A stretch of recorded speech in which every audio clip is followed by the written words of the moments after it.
Pleasure. Yeah, and how was the trip so far? Very good trip. I've had a few days speaking at a conference and then here.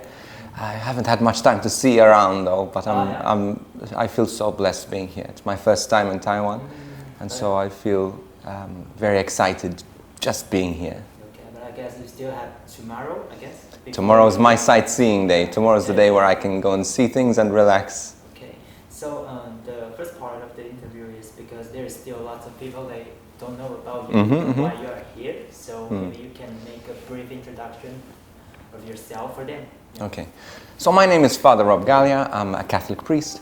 I've been ordained 15 years. When I was 17, I had an incredible experience of the love of God. I was a drug addict, lived on the streets, and had an encounter of God's love that changed my life forever. Since then, I've been spending my life telling young people in particular about Jesus, about how He can save us, about how He can set us free. And I do this through music. I'm a musician, but I also travel around the world as a preacher, an educator. I create resources for Catholic schools, and I do anything and everything to evangelize, to tell the world about Jesus. And I do this globally. I live in Australia, in Melbourne, but I get to travel all around the world on a plane, constantly just telling people about how much they are loved by a God who is merciful and loving.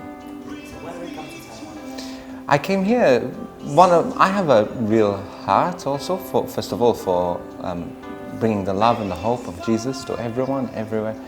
And very often I go to places where the doors are open. And I got an invitation to be here, and I was very excited to accept it.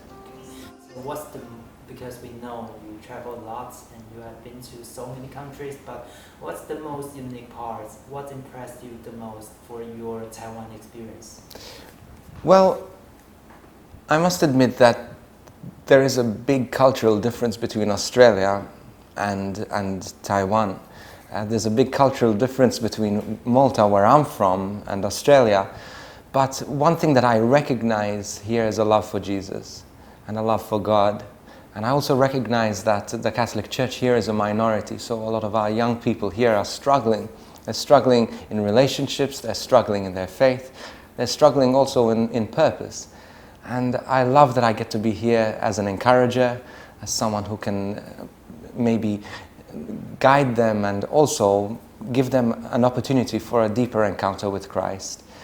I love the struggle. I love the fact that through the struggle, the church here seems to be so faithful and so alive. So when was God speaking to you with the loudest voice during this trip? Well, we're still not even halfway there yet. Okay, so I've only been here 2 days, so I don't want to exaggerate the experience. But I think one thing that I'm trying to figure out is how incredible God is, that He, even through different cultures, through different places, God is still the same. Our thirst for God is still the same.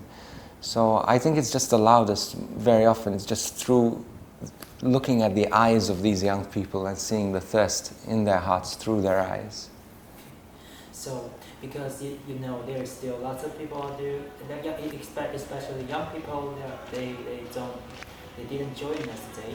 So if I invite you to encourage them, to inspire them, what would you say to them? Well, I'll just say that sometimes it's really difficult to follow the Lord.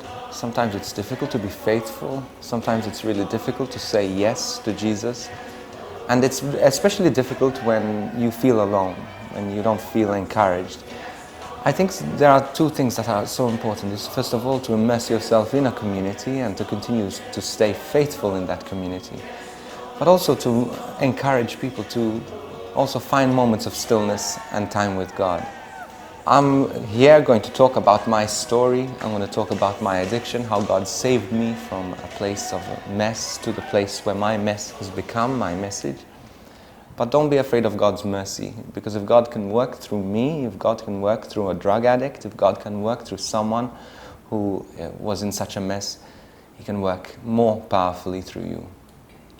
So, is there anything else you would like to mention?